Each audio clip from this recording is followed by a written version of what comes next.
Olá, graça e paz a todos que nos acompanham ao vivo aqui em nossa série Psique.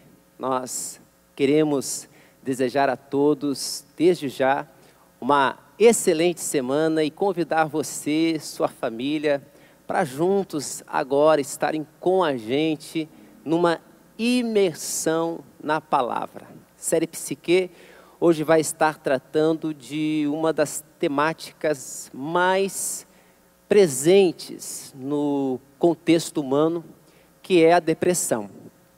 Então, dá tempo, pega aí caneta, papel, e se você puder e desejar, compartilhe nos grupos de WhatsApp, nas mídias sociais, esse encontro, porque eu creio que ele será terapêutico para aquelas pessoas que estejam aí experienciando algum tipo de sofrimento psíquico.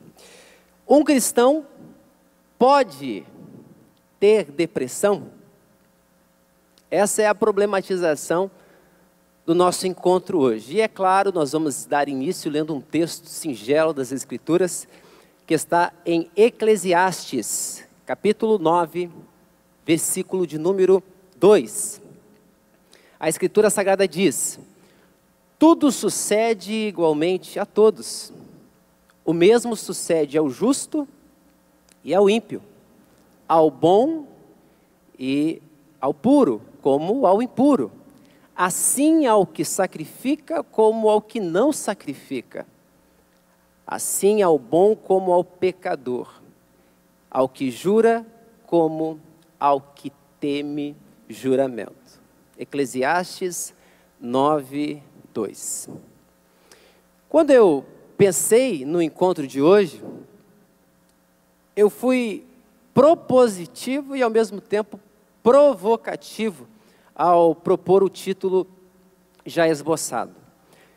Todavia é óbvio que a gente poderia reformular essa pergunta questionando se um muçulmano, por exemplo, um budista, taoísta, espírita ou haredi, que pertence a grupos judeus mais ortodoxos, se eles podem ou não ter depressão.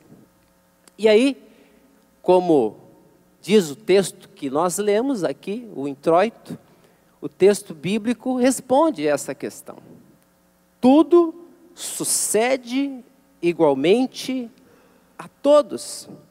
E aí, quando a Escritura diz que tudo sucede igualmente a todos, isso independe o lugar, a condição social ou quem quer que este alguém seja.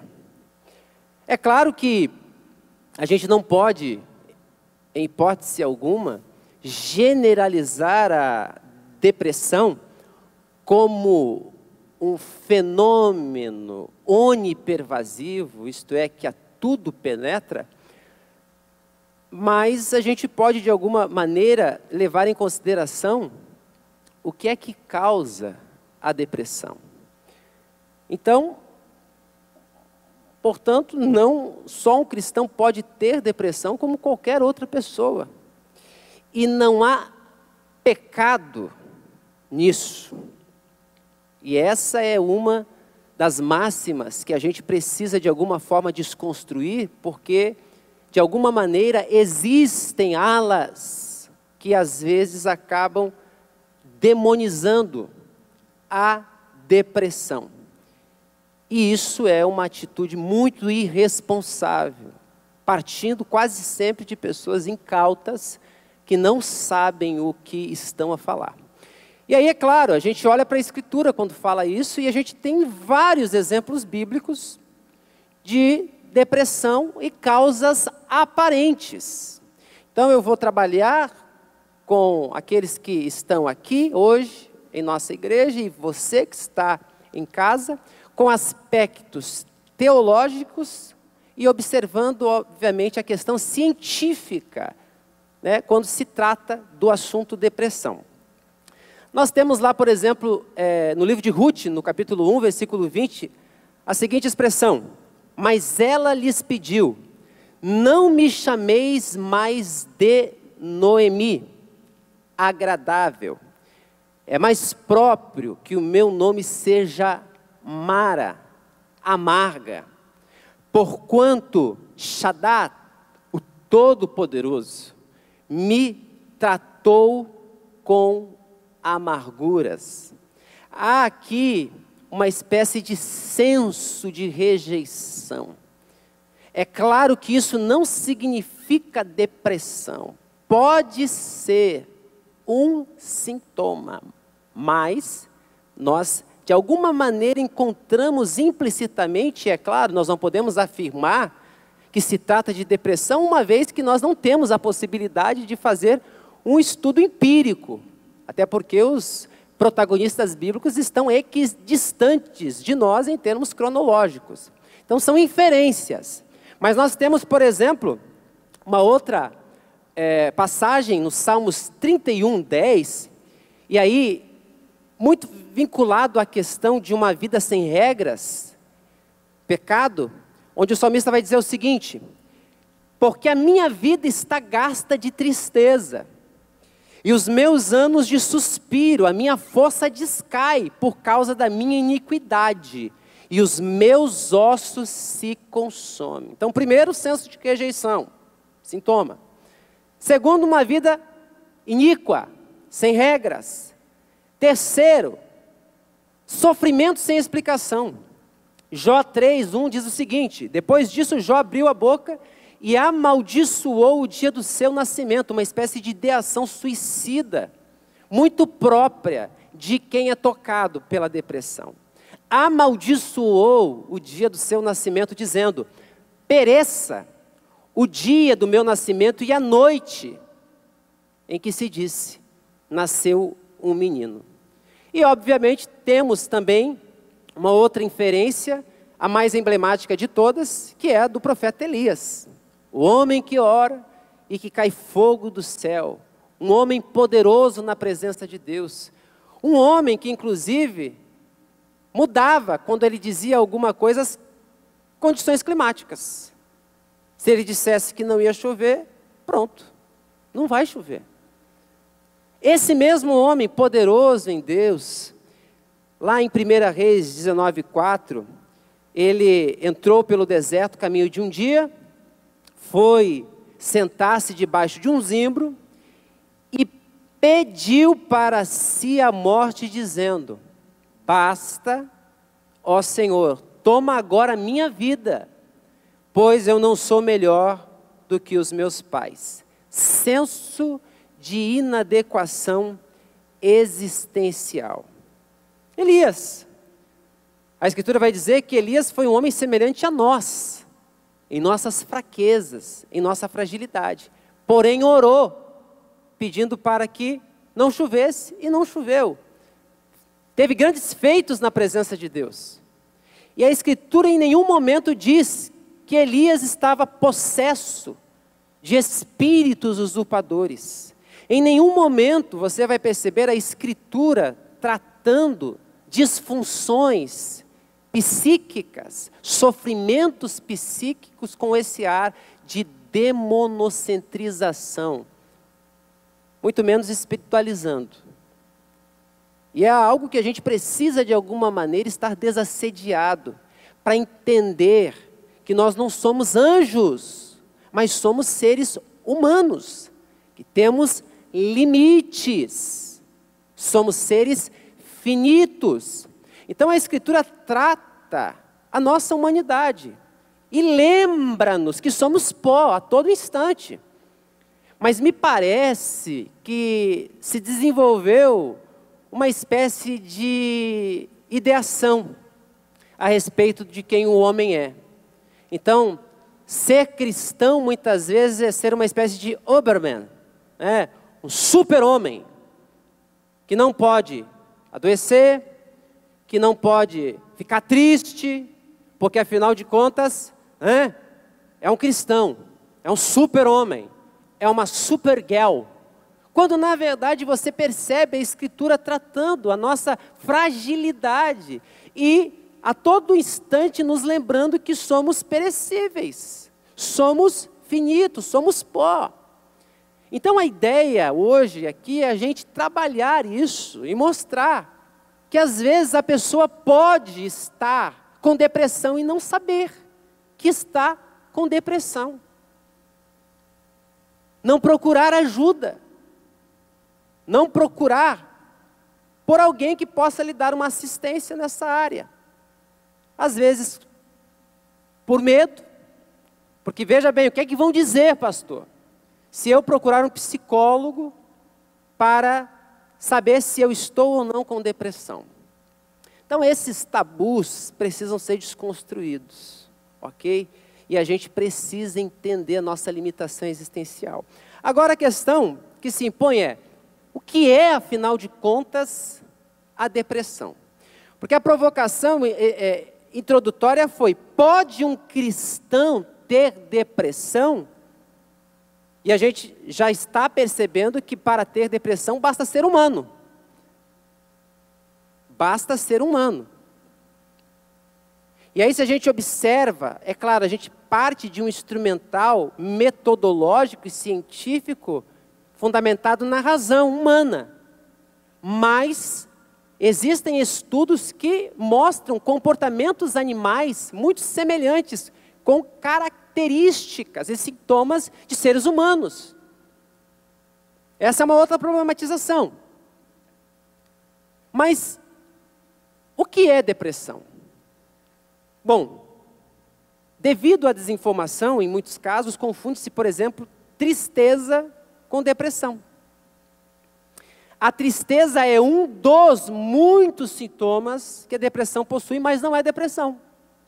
Assim como alguém de temperamento melancólico, não é necessariamente alguém que sofra depressão. Atualmente as pesquisas sugerem que a depressão ela é causada, escute isso, anote isso, é causada por uma combinação de fatores genéticos, biológicos, ambientais e psicológicos, podendo acontecer em qualquer idade. Porque antes se falava que depressão só podia cometer os adultos. E hoje a gente percebe que existem crianças com depressão e adolescentes, jovens. Sendo assim, a depressão, queridos, deve ser examinada quando a gente trata do assunto do ponto de vista biológico, genético, cognitivo, social, considerando ainda as histórias pessoais, econômicas e espirituais do indivíduo. Porque o nosso grande equívoco, muitas vezes, é querer tratar uma questão num aspecto generalizante sem levar em conta as suas especificidades. A gente usa quase que aquela proposição de Procusto, né? Onde a gente quer abordar problemas, resolver problemas, sempre levando em consideração aspectos gerais e nunca particulares. Então isso aqui é uma combinação. Não existe uma coisa apenas que gera, que desencadeia a depressão. Então pode ser, obviamente, a depressão oriunda de fatores bioquímicos, mas também existem outras questões que se impõem, é isso que a gente quer trabalhar com os senhores e as senhoras hoje aqui. Atualmente, todos já sabem, isso não é novidade, a depressão está na ordem do dia. É a doença que mais causa afastamento do trabalho. Escute isso. Porque hoje, quem tem depressão, se for, obviamente, constatado pelo INSS, que essa pessoa tem depressão, ela pode se aposentar por invalidez. Talvez você não sabia disso. Mas esse é um dado muito importante. Segundo o relatório divulgado em 2017, pela Organização Mundial da Saúde, a OMS, o Brasil lidera os casos de depressão e ansiedade durante a pandemia do novo coronavírus. Segundo a pesquisa realizada pela USP em 11 países, professor de lazer e turismo da mesma instituição, Ricardo Urvinha, ele diz o seguinte: a pandemia de Covid-19 tem se mostrado um evento traumático para muitas pessoas. E estudos do mundo todo já mostram que o impacto na saúde mental é trágico. É trágico. Então nós estamos resolvendo um problema, criando outro. A conta vai chegar. Aliás, a conta já está chegando. E aí, na pandemia, muita gente ficou desempregado. E os sintomas de ansiedade e depressão diante do confinamento só se amplificaram. E aí eu vou descrever aqui sintomas nessa manhã para você entender aonde é que esse espectro da depressão se miscui.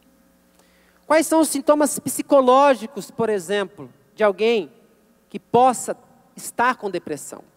Existem sintomas psicológicos, afetivos, somáticos e psicomotores. Eu vou falar dos 4 tipos de sintomas. Mas quais são os sintomas psicológicos? Vamos lá. Sensação de vazio é um sintoma psicológico de alguém que está com depressão. Autocrítica depreciativa, e eu estou falando de algo constante, não é uma vez que outra você é tocado por esse senso. Não, estou falando de algo permanente. Sensação de vazio, autocrítica depreciativa, sentimento de culpa exagerado. Você todo instante está se culpando por algo. Insegurança, dificuldade de concentração, autocomiseração, dificuldade de concentração e desinteresse com o todo. Sintomas psicológicos de alguém que pode estar com depressão. Sintomas, eu disse. E os sintomas afetivos? Bom, perda de prazer pelo que antes o satisfazia. Você tinha prazer em acordar cedo, por exemplo. Ir lá no jardim, aqueles que têm, regar as plantas, brincar com o animalzinho de estimação, sair caminhar, respirar, viver a vida. E hoje você já não encontra mais prazer. Anedonia é o nome que se dá a isso. Choro ou desejo de chorar frequentemente, por nada, sem motivo, às vezes. Sentimento de inutilidade, eu sou ninguém. Por que eu estou aqui? Essa vida não tem sentido algum. E aí vem a ideação suicida. A ideação suicida não é o suicídio. A ideação suicida é esse senso de não pertencimento mais à comunidade humana. Então a pessoa começa a elucubrar isso constantemente. Indiferença ao que lhe cerca, tédio, desânimo, desesperança e irritabilidade, sintomas afetivos. E os somáticos, que são aqueles do corpo, físicos. Fadiga excessiva, perda ou aumento do apetite, insônia ou sonolência excessiva durante o dia, o cara está bocejando toda hora. Dormiu bem. Sintomas físicos.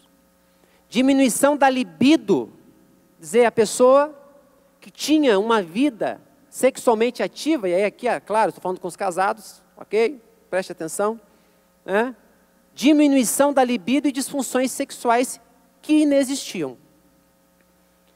E dores no corpo sem respostas a tratamentos. Sintomas somáticos, físicos. Sintomas psicomotores. Agitação. A pessoa está sempre agitada. Letargia, prostração, inércia. Quer dizer, são polares, às vezes. Você percebe que é uma polaridade.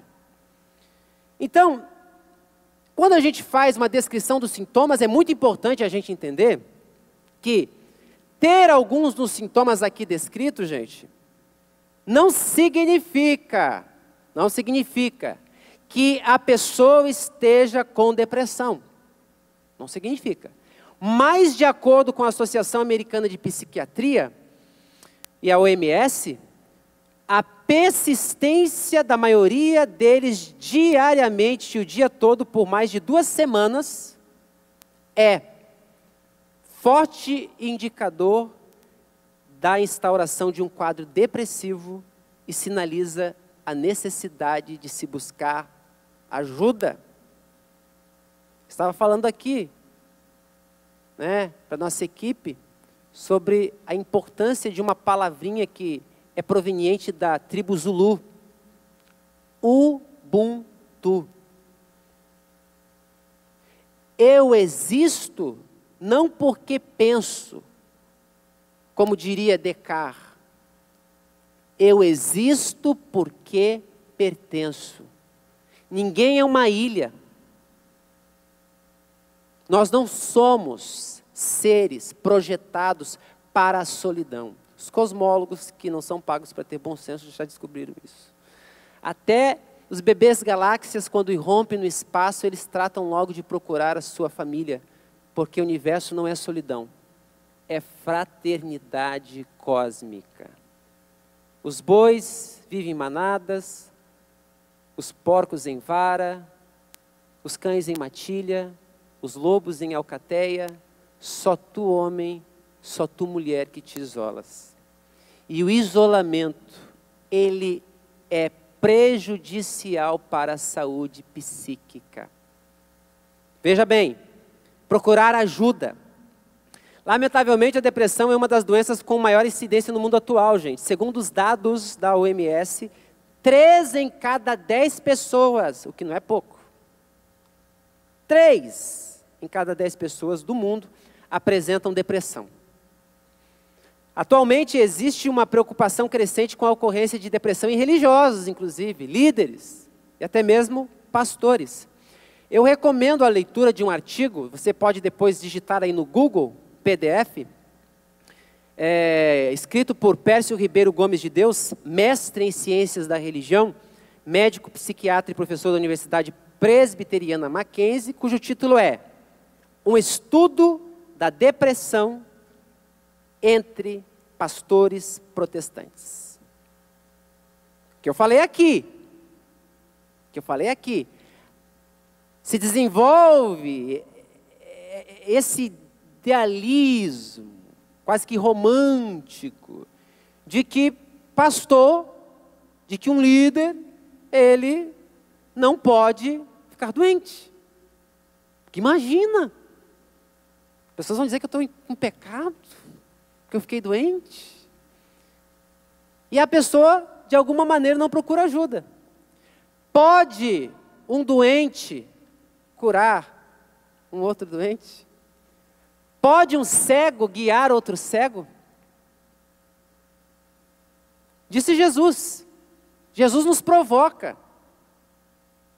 Quando ele fala, ó médico, cura-te a ti mesmo. E isso, de alguma maneira, nos ajuda a entender por que é que existem pessoas decepcionadas, muitas vezes, com a graça de Deus.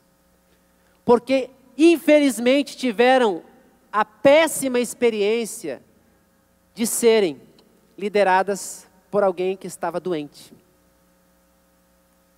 E adoeceu, por osmose, por estar em contato com alguém que sofria algum tipo de psicopatologia. E aí você encontra pessoas dizendo o seguinte, não quero mais saber de igreja. Pessoas decepcionadas com a graça. A Gaudium et Spes disse, documento elaborado no Concílio Vaticano II, que a causa do ateísmo no mundo são os cristãos. Forte isso. A Igreja Católica reconhecer que a causa do ateísmo no mundo são os próprios cristãos, é algo louvável. Há uma honestidade nessas palavras emitidas na Gaudium et Spes. E talvez seja essa situação. Você teve uma experiência com uma pessoa dita de Deus, e aí é claro, a gente não pode ser romântico de achar que todo mundo da igreja é anjo, que só falta a auréola e as asinhas para subir. Igreja é constituída de pessoas que têm deficiências, fraquezas. Aliás, não sei se você sabe, mas a igreja é um hospital. Então, é óbvio que existem pessoas que estão, obviamente, em termos salogênicos, anote essa palavrinha nova aí no seu vernáculo, no seu dicionário, que estão mais avançadas no estágio de recuperação existencial, que conseguiram se reencontrar. Mas existem pessoas que ainda estão desreferencializadas no processo. Estão meio que perdidas ainda. E a nossa missão, obviamente, é dar as mãos, Ubuntu, e juntos avançarmos. Porque eu só existo porque pertenço. Então, sair da igreja não é, muitas vezes, o melhor caminho. Não é. Não adianta você generalizar, procurar bodes expiatórios, terceirizar a culpa e não assumir responsabilidades de que você também tem dificuldades. O que você precisa fazer, obviamente, é procurar alguém que possa lhe inspirar e tentar andar com essa pessoa. Então, é sério isso aqui, depressão em pastores protestantes. Aliás, a gente está tendo agora depressão entre pastores pentecostais, inclusive suicídio, que inexistia até bem pouco tempo atrás. Não se ouvia falar em suicídio entre pastores. E aí é óbvio que as redes sociais, de alguma maneira, explicitam isso de uma forma muito mais abrangente. Hoje a gente toma conhecimento de líderes que optaram pelo suicídio. E a gente vai falar sobre suicídio aqui, porque suicídio é tabu. Não se fala em suicídio. O que a Bíblia fala sobre suicídio? Por isso que a série Psique vem de encontro com necessidades existenciais básicas, que a gente precisa, como igreja, ter uma resposta. Agora, de acordo com o médico psiquiatra Pécio Ribeiro, existem origens possíveis também da depressão. As figuras parentais, diz ele, olha só, escute isso, têm participação preponderante na gênese de estados depressivos. A ausência ou perda de uma das figuras parentais durante a infância, pai ou mãe, predispõe a um maior risco de doença depressiva na idade adulta. Predispõe, não determina. Conflitos entre irmãos, escute isso, durante a infância, como agressividade e violência entre irmãos, estão igualmente associados ao aumento da depressão. É o que eu estou a dizer, é uma combinação, não se pode isolar um determinado tipo de sintoma e analisar apenas, por exemplo, sintomas de ordem psicológica, sem levar em consideração sintomas de ordem somatológica, física, ou afetiva, como a gente trabalhou aqui, os 4 tipos de sintomas. E aí, é interessante, porque também há uma associação entre abuso sexual ou violência infantil e maior incidência de estados depressivos. Existem outros prejuízos na personalidade que somam como comorbidades ao estado depressivo. Então é um conjunto muitas vezes de coisas. E é muito importante que um conselheiro cristão ou um psicólogo, claro, ambos em áreas diferentes, possam ter essa sensibilidade para ajudar.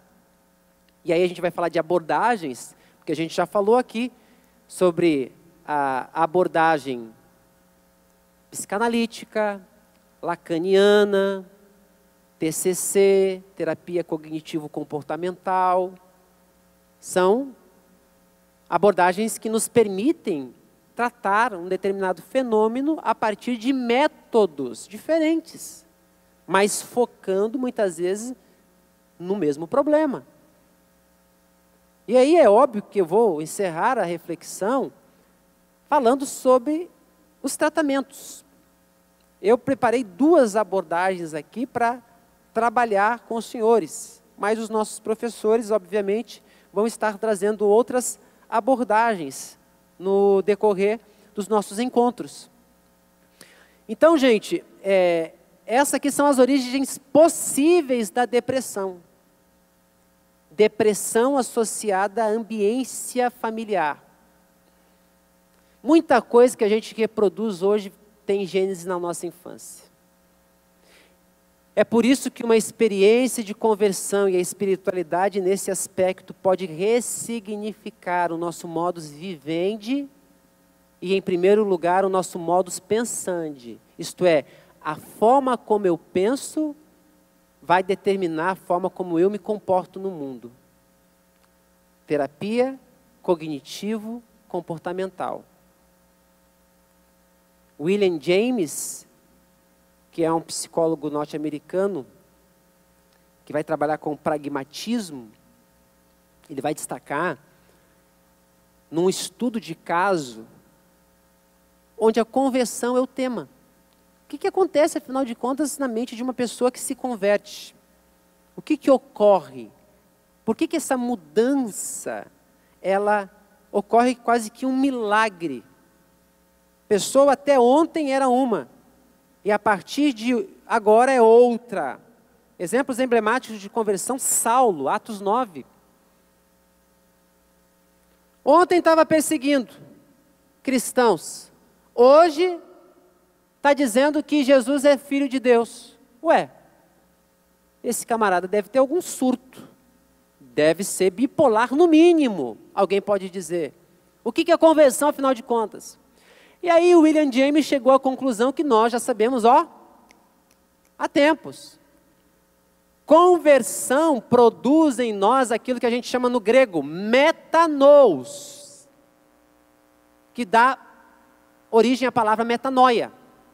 Meta além, nous espírito, mente elevada. O que ocorre com a conversão?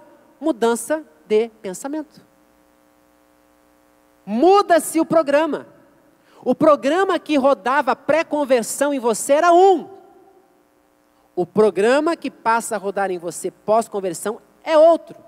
Mas isso não significa que você vai estar totalmente imunizado contra sofrimentos de ordem psíquica. Não é esse o caso e não é essa a questão.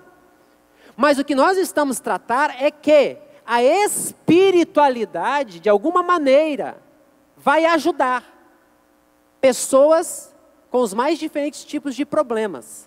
E aí, como diz Emily Durkheim, numa obra chamada Formas Elementares da Vida Religiosa, quem crê está em vantagens em relação a quem não crê.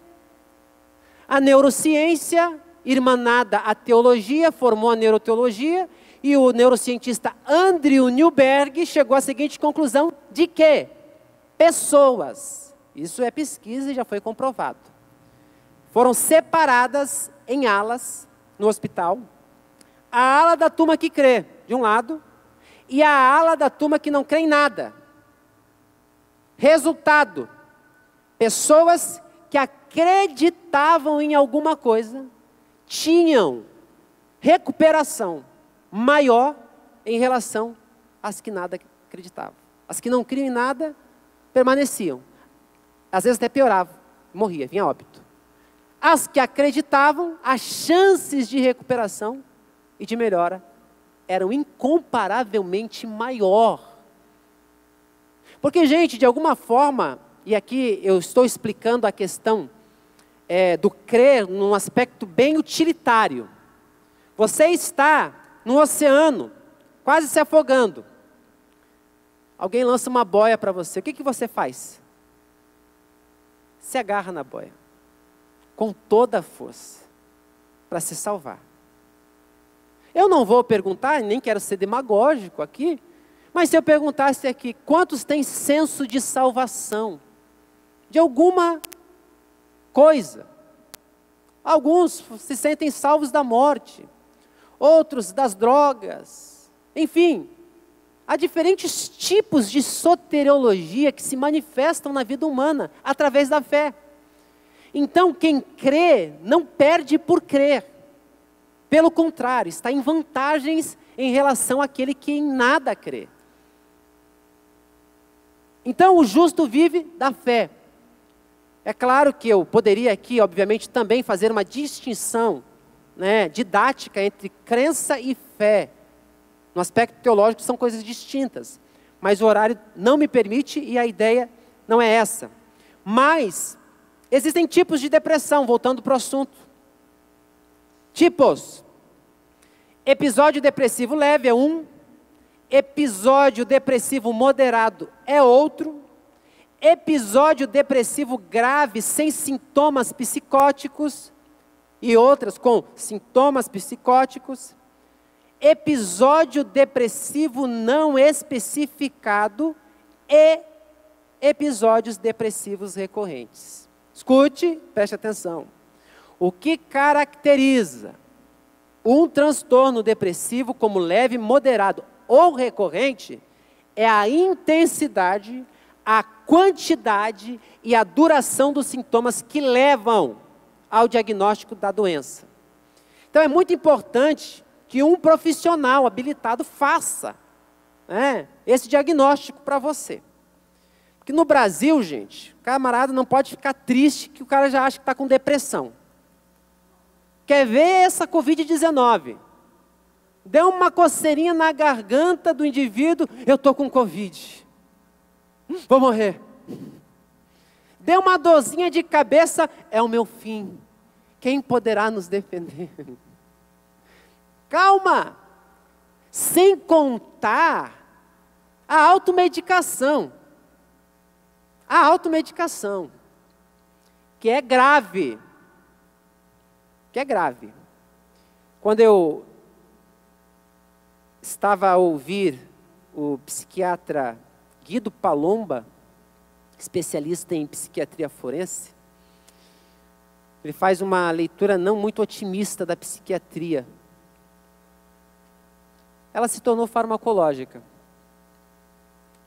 É muito importante, e aí é claro, eu não estou querendo puxar brasas para os psicólogos, porque cada profissional tem o seu mérito. Os psicanalistas, os psicólogos, os psiquiatras, todos eles têm. A diferença do psiquiatra e psicólogo é que o psicólogo não pode receitar remédio. Um psiquiatra pode. Só que antes de você, de alguma forma, se automedicar ou se medicar por uma orientação médica, é preciso bastante prudência, gente. Porque os efeitos, e aqui eu não estou desencorajando em hipótese alguma alguém de parar ou interromper um tratamento psiquiátrico. Escute isso aqui, preste atenção no que eu estou dizendo. Não é isso.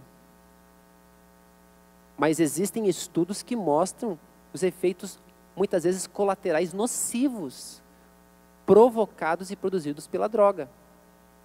A gente chama isso de contraproducência. Quer dizer, gera efeitos não esperados. Eu já atendi pessoas no meu gabinete com ideação suicida, querendo morrer, pessoas que até ontem estavam bem. Aí eu tive um insight, o Espírito de Deus iluminou minha mente. Vem cá, minha irmã, está tomando algum remédio? Pastor, estou tomando esse aqui, ó. Puxou, tarja preta. Aí vai lá, efeitos colaterais, ideação suicida. Está escrito lá. E o médico não falou isso para ela. E ela também não leu. Ela não leu. E aí, tem uma turma que começa a colocar a mão na cabeça dela, dizendo, sai demônio. Capeta, sai deste corpo. Então, gente, vamos lá, vamos ser responsáveis. Vamos prestar mais atenção. Vamos ter cuidado com a nossa saúde. A gente fala muito, gente, em mente. Obviamente, a série Psique trata isso. Mas a gente não cogita de que o corpo é tão sagrado quanto a mente. É templo do Espírito Santo de Deus. Então, existem tipos de depressão. E eu destaco que a depressão, gente, ela é multifatorial, não tem apenas um único fator. Pode ser fruto de um distúrbio químico no cérebro, mais especificamente redução na produção de um neurotransmissor, que pode ser desencadeado por algum fator externo ou não.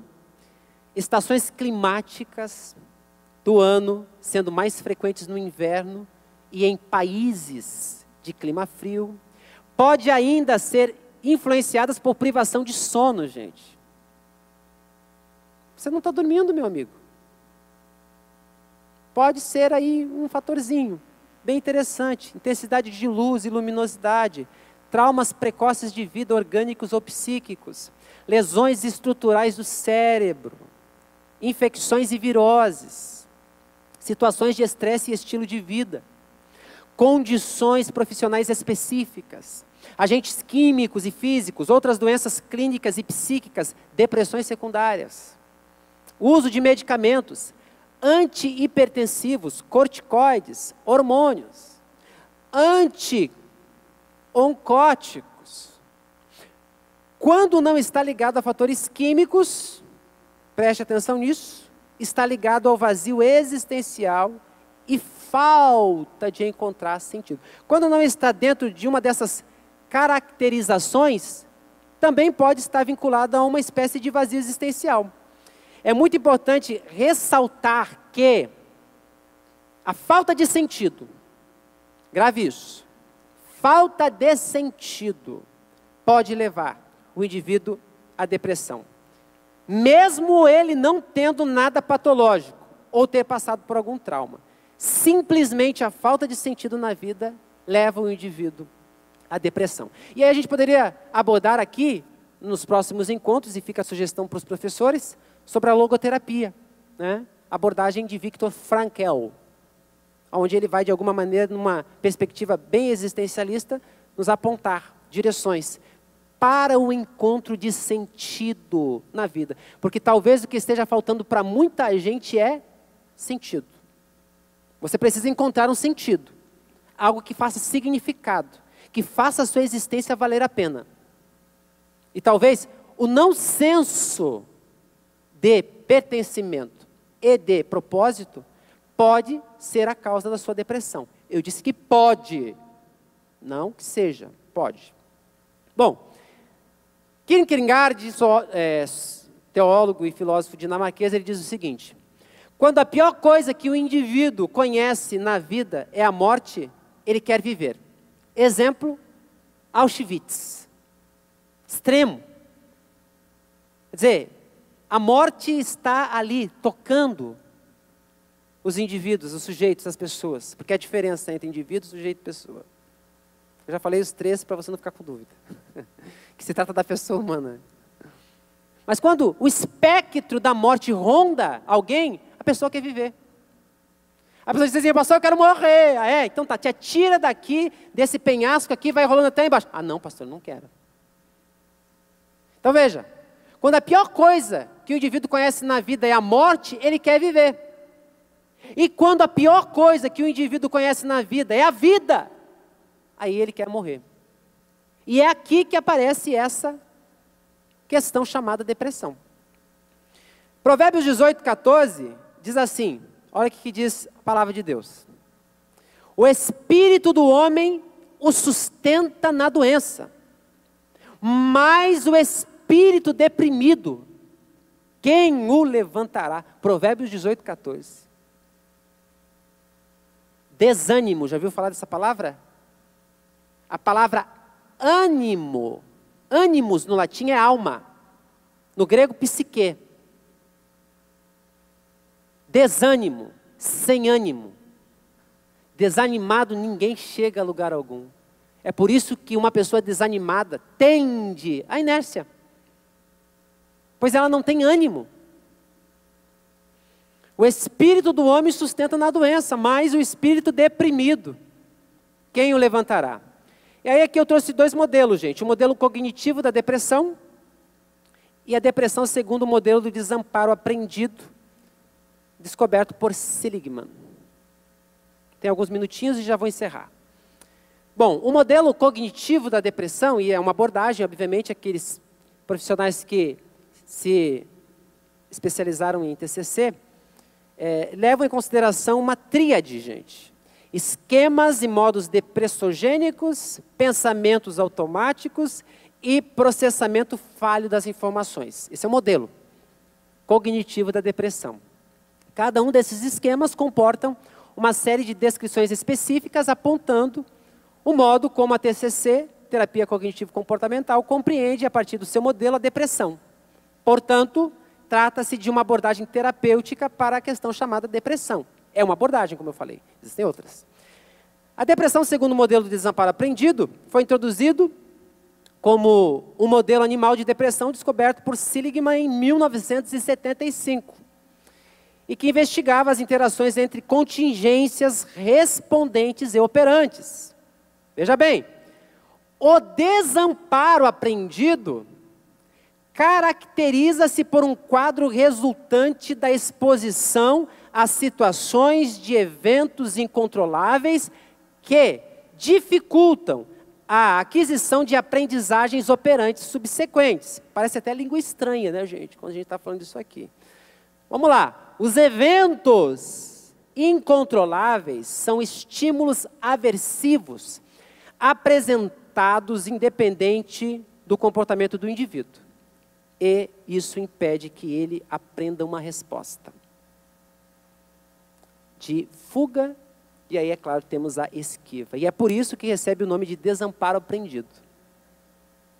Pois o indivíduo acaba não emitindo uma resposta de fuga, mesmo que ela esteja disponível no experimento ou nas contingências, e apresentam comportamentos semelhantes àqueles observados em clientes depressivos. São modelos. Eu avanço, falando agora de tratamento de depressão, para poder encerrar a reflexão de hoje, porque tem muito mais. As próximas aulas vão abordar a depressão e a gente vai dar zoom nisso. No processo de tratamento da depressão, algumas vezes se faz necessário o uso de medicamentos antidepressivos, visto que as alterações nos sistemas neurotransmissores, noradrenalina, serotonina, podem derivar das interações do indivíduo com o ambiente. Veja bem, ou seja, do próprio comportamento de deprimir-se. O uso de antidepressivos com a função de restaurar o equilíbrio químico no cérebro seria uma complementação da terapia, pois é preciso atuar na relação específica, como eu já destaquei desde o início aqui, de cada indivíduo, com o meio que esta está associada à depressão. Tudo isso tem que ser levado em conta. E é triste, porque a gente vive numa época em que o médico mal olha na sua cara. Você vai lá, o cara só pergunta, nem olha para ti, tá, toma isso aqui. E às vezes você acaba sendo um experimento, uma cobaia. E existem documentários seríssimos, tá bom? Assistam depois lá no YouTube, né, os efeitos trágicos da indústria farmacêutica, o impacto disso na mente do ser humano. Vai jogando química para dentro de você. Vai. Cuidado. Prudência. Como eu já disse, destaco novamente, não estou desencorajando ninguém. Mas é necessário muita análise e cautela, gente. Para de ficar se automedicando. Aqui eu estou falando de automedicação. É pessoa sem uma referência médica. Porque, como eu já destaquei, até com referência médica, às vezes a pessoa pode ter depressão. O médico não é um fármaco. É outra área totalmente diferente. Ok? Ah, mas é médico, foi o médico que falou. Ok, mas ele é químico?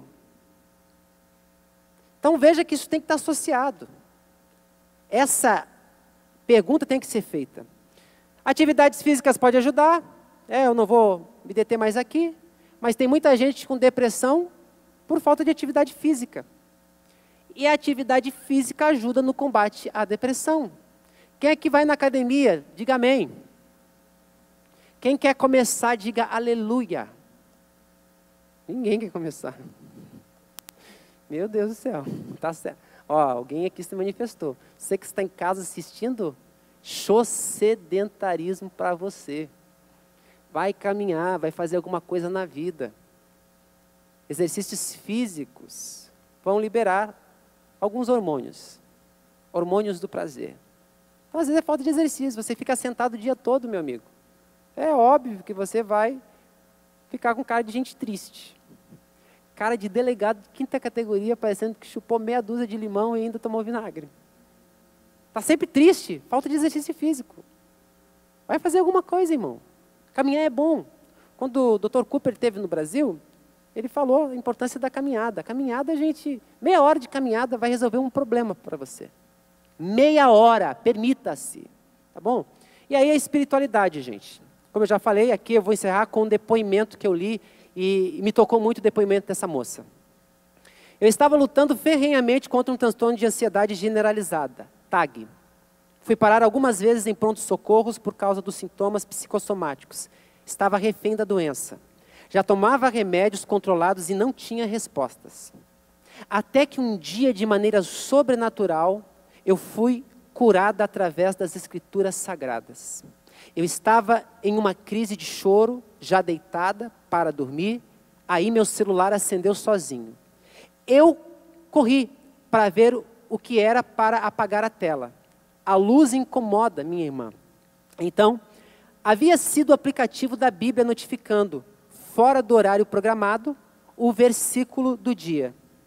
Estava escrito: aquietai-vos e sabei que eu sou Deus. Então, instintivamente comecei a repetir essa parte do versículo. E quando eu estava na quinta ou sexta vez repetindo, minhas lágrimas se secaram como se a pele as tivessem sugado. Foi questão de segundos e eu não chorava mais. Não sabia nem o motivo que havia me feito chorar. Desde então, estou curada. Nada de psicossomáticas e nada de remédios mais. Glória toda a Deus. O segredo para a cura dessas doenças está no conhecimento de Deus, no estudo dos atributos de Deus, na ciência da soberania dele. E isso me chamou muito a atenção. Então existem vários caminhos que você pode encontrar.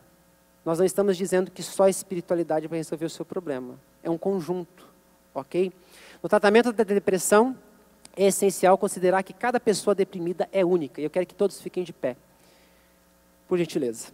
E, portanto, as táticas de tratamento devem ser flexíveis. Então, gente, eu encerro dizendo o seguinte, o que eu já disse. A depressão é uma doença que pode acontecer com qualquer pessoa, independente de sua condição social, financeira e espiritual. Precisamos aprender cada vez mais sobre essas doenças com o propósito de estarmos atentos ao que acontece conosco, bem como para ajudarmos aqueles que estão perto de nós, para que estes sejam curados. Sem constrangimento. Mão direita para o céu, levante por gentileza. Pai, muito obrigado pela reunião de hoje, que aqueles que se encontram nessa condição possam encontrar alívio em Ti. Sejam curados para a glória do Teu nome. Esta é a nossa oração. Eu quero que você aplaude o nome do Senhor Jesus. Amém e amém. Até o nosso próximo encontro, se Deus quiser. Obrigado.